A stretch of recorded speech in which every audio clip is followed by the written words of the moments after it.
In this video, I'm going to be showing you how to work the double slipped cross. That is this stitch that you see 3 times across this row right here. And it is just 2 slipped stitches that you've slipped from down here up to right about there. And then you cross them in front of each other. So let's go ahead. I'm going to work across the row here to where this first slipped stitch is.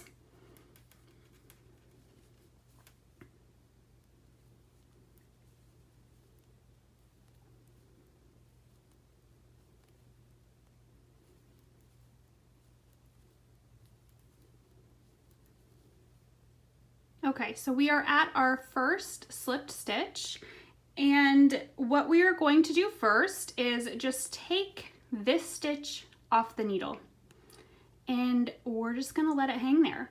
Don't be nervous. Look, it's so far down, you would really have to mess with this a lot to get it to slip out and drop down. So don't be nervous about that. You're gonna just leave that right there.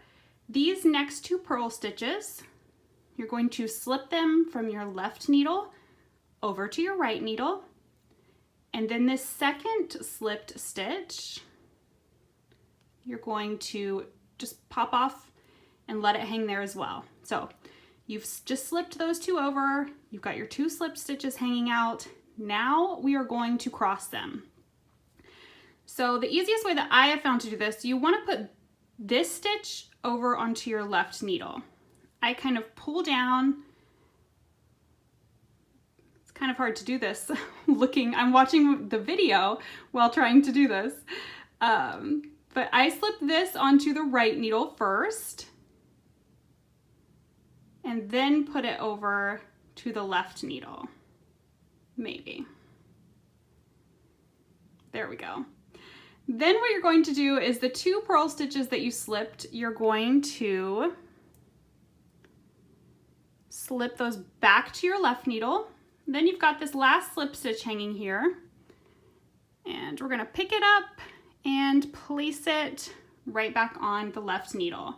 So now you've crossed those 2 slip stitches, and you're just going to knit these 4 stitches.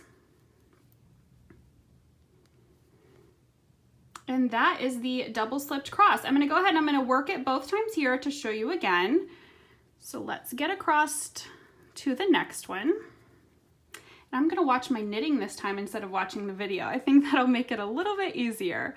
So again, we're to our slipped stitch. We're going to just pop it off the needle, let it hang out there. Don't panic, it'll be okay. Then slip the 2 purl stitches to the right hand needle. This last slip stitch, pop it right off.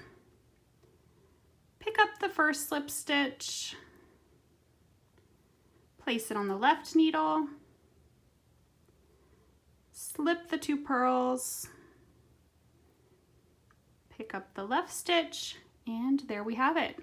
And then you just knit those.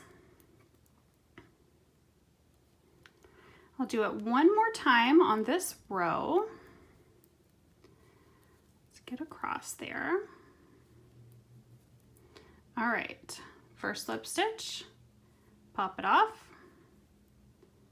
slip the 2 purl stitches from left needle to right needle,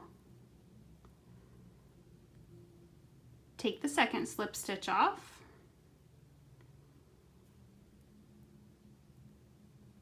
put that slip stitch back on the left needle, put the first slip stitch back on the left needle.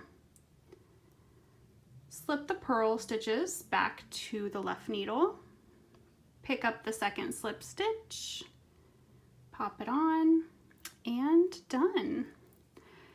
So that is, it's a little bit wordy to read it out and try to figure it out yourself. It can be a bit confusing, and I know it can be scary to think about leaving those slip stitches just hanging there, but they are so far down, you know, you've slipped them for a couple of rows, so you're good. They're not going to fall off unless you, or drop down unless you're really messing with your knitting, or you're, you know, you set it down. I guess something could happen to it then, but you should be good. They are so far down that it won't mess with anything. And I just love the look of this.